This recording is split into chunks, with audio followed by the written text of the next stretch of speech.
Guys, ito na siguro yung ultimate na unboxing na gagawin ko sa tanang buhay ko. Kasi for today's video, hindi biro yung i-unbox natin. So kung napanood nyo yung unboxing series natin para sa ating bike build number 2, nireveal na natin dun yung ating group set, yung saddle, yung ating cockpit, and yung pedal. So ang tanong, ano na lang ba yung kulang? Actually, ni sa panaginip, hindi ko akalain na ito yung bike part na bibili natin. Kasi nung bata pa lang ako, ito na talaga yung pinapangarap ko. Pero syempre, dahil kapos kami sa pera, hindi naman ito yung priority ng mga magulang ko para ibili sa akin, di ba? Alright, enough sa pasakali. Samahan nyo ako sa Life Cycle Medical Hospital, ang ospital ng mga may malalang karamdaman. Okay? So, kukunin natin yung let's go. 29 and I find myself wondering what did happen to the last 10. I ran away with my life, fast forward, never turn back again. It's kind of funny that the more we pass time, the more we need to set the rewind. And 19 was the year I had to leave you, but now I'm seeing all the signs. Is this really happening? I can't believe it's true. I'm just as surprised as you. Is this really happening? I can't be too sure, but one day I'll be yours again.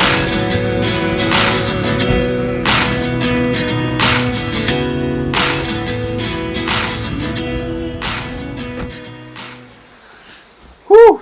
So, nandito na tayo ulit sa bahay at nakuha na natin finally. Kinuha lang natin, hindi natin binayaran. So, hindi ito sponsored Okay, so binili natin yung item using our own money. Although meron siyang, meron siyang discount pagka binili mo sa Life Cycle So, parang standard naman yata yung discount sa Life Cycle. Parang lahat ng item may discount. Okay. So, bakit ba sa Life Cycle natin binili? Kapag kasi ganitong mga products para sa akin, especially yung kapag ganitong may warranty. So, mas preferred ko na sa bike shop ko mismo siya bibilin. Para at least pagka nag-claim ako ng warranty, madaling mag-asikaso, di ba? Compare dun sa mga, kunwari sa online seller mo siya bibilin, pwede kasing i-refer ka lang niya or pwedeng turuan ka lang niya kung paano ka mag-claim ng warranty. So, medyo hassle. So, baka ikaw mismo yung mag-process. Unlike na, kunwari, binili ko to sa Life Cycle. So, kung magkaroon ng issue na kailangan kong ibalik, dadaling ko lang sa Life Cycle and i-report ko doon. Then, gagawan siguro nila ng summary report. Then, sila na bahala mag-process, di ba? So, wala, hassle-free na yung sa side ko. Isa yun sa reasons. And, of course, syempre, mas preferred ko rin. Kasi, syempre, gusto natin, sure tayo na legit, galing sa legit na seller yung item. Kasi, hindi biro yung presyo ng mga ganitong bike parts. Diba? So, zip yung ating seat post. Zip yung ating cockpit, yung handlebar, and stem. And eto, zip din yung ating wheel set. Sa ibang wheels kasi, pag bumili ka, isang box lang yung dalawang gulong. So, pinagkakasya sa isang box. Pero ito, guys, tingnan nyo to. Nice. Hindi na ako makita, di ba? So, dalawang box siya. So, magkahiwalay. Yes, dalawang box siya. Actually, ako mismo, nagulat ako nung binabaanan niya yung wheels. Nagulat ako, dalawang box pala siya. Pag ganito packaging, expect mo na quality talaga yung gulong, di ba? Dami kong intro, di ba? Parang ayaw kong buksan. So, may nakasulat dito, Made in Taiwan. So, nakasil pa siya.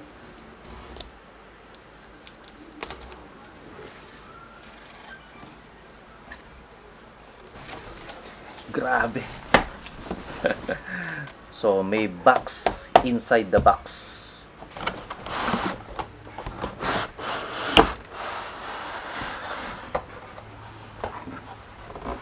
So, meron siyang lock ring, tas meron siyang kasamang valve. Yung wheel set na to ay tubeless. Yan. Zip. Tubeless compatible. Ilabas na natin para hindi na natin, para wag na kayo mainip, ilabas na natin.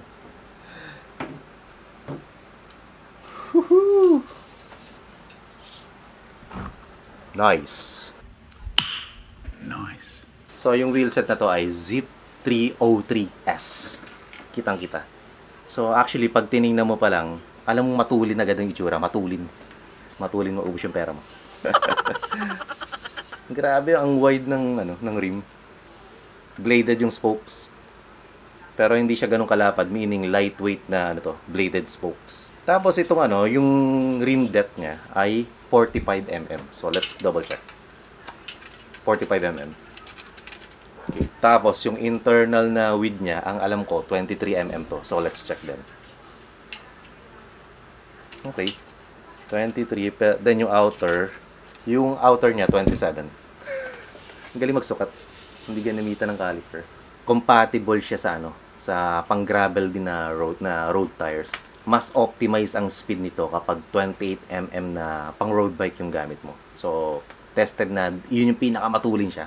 Kasya dito yung hanggang 45. Okay, again, tubeless and hookless na compatible to.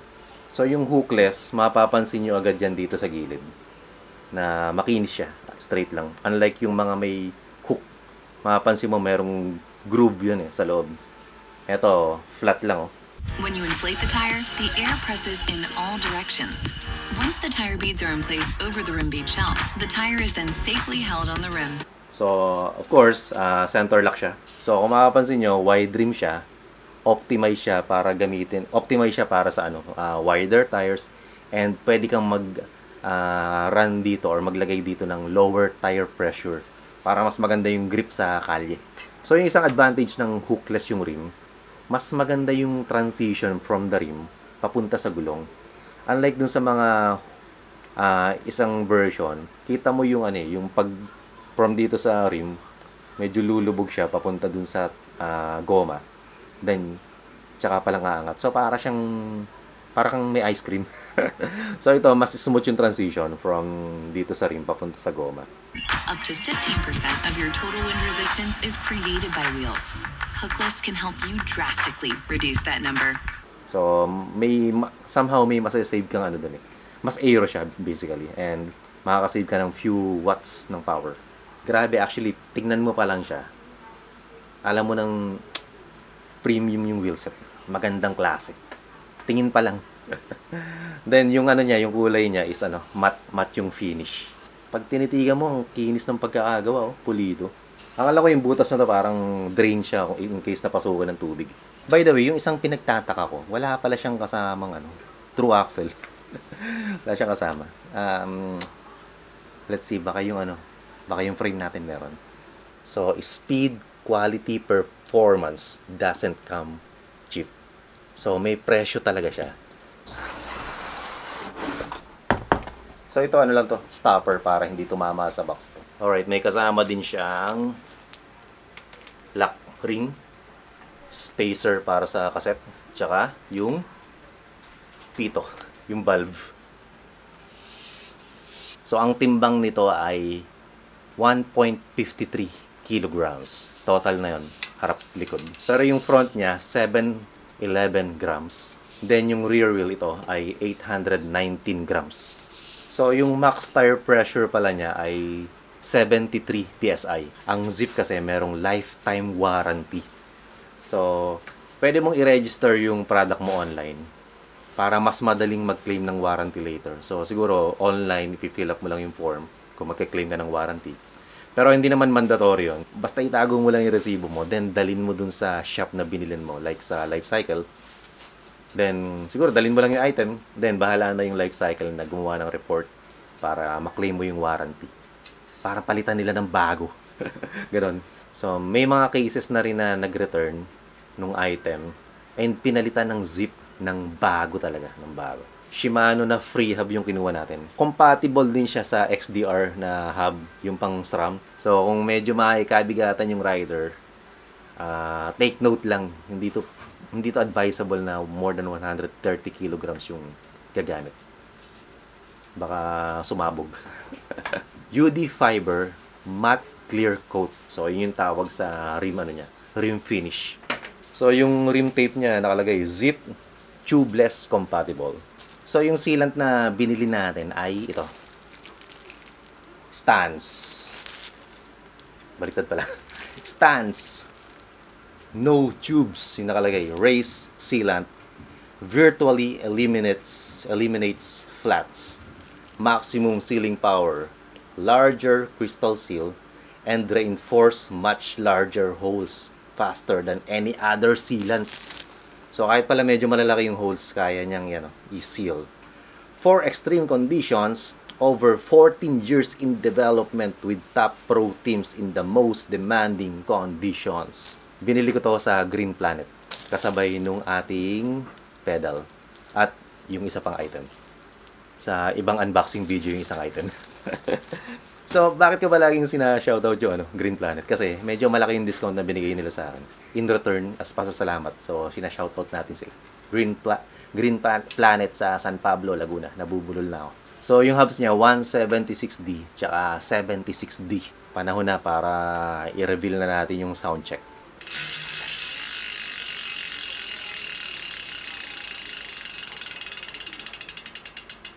Yung bearing nga pala nito, hindi pa siya yung ceramic bearing.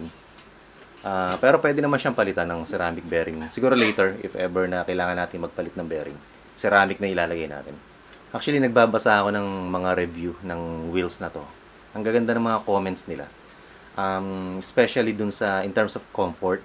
So, malaki daw yung difference nung ginamit nila to. So, yung vibration sa kalye, mas na-lessen. So, hindi nila masyadong nafe-feel yung vibration pag dumadaan sila sa medyo rough na kalye. Mag-comment lang kayo sa comment section na to, nitong video na to, kung meron kayong questions. Pwede rin kayo mag-critic kung ano ba yung mga ina-unbox natin, kung may additional info kayo na gustong sabihin. Kasi hindi naman lahat ng technical specs alam natin and nadidiscuss natin dito sa video natin. Kaya maganda kung mag-comment din kayo sa comment section. Thanks for watching. See you again on our next unboxing video. Thanks! Bye-bye! Compare pala natin yung tunog ng free hub nito dun sa isang wheelset natin. So ito yung zip.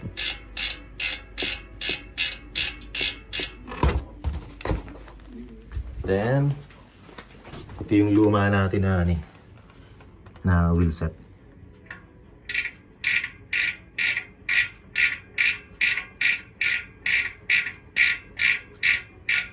So mas maingay siya. So 11 speed. Bali Shimano to Baka Shimano po. Kahit 12 speed yan or 11 speed pwede siya. Sige po.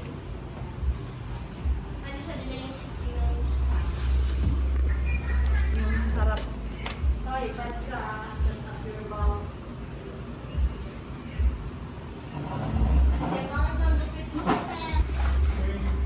Alam mo? Ay ako ba? May kasama din yan. Ito meron. Ito yung lock ng may spacer pa. Kasi dun Kasi sa palikod yan to. Saka ito para sa doon sa rotor. Sa rotor. Yata, oo. Okay. Sige. Sige.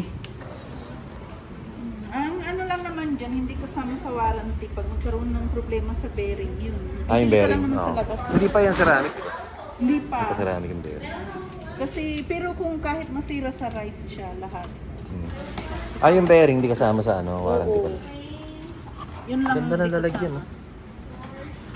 Oh, safe naman. Yung isang That's Zip, making you faster.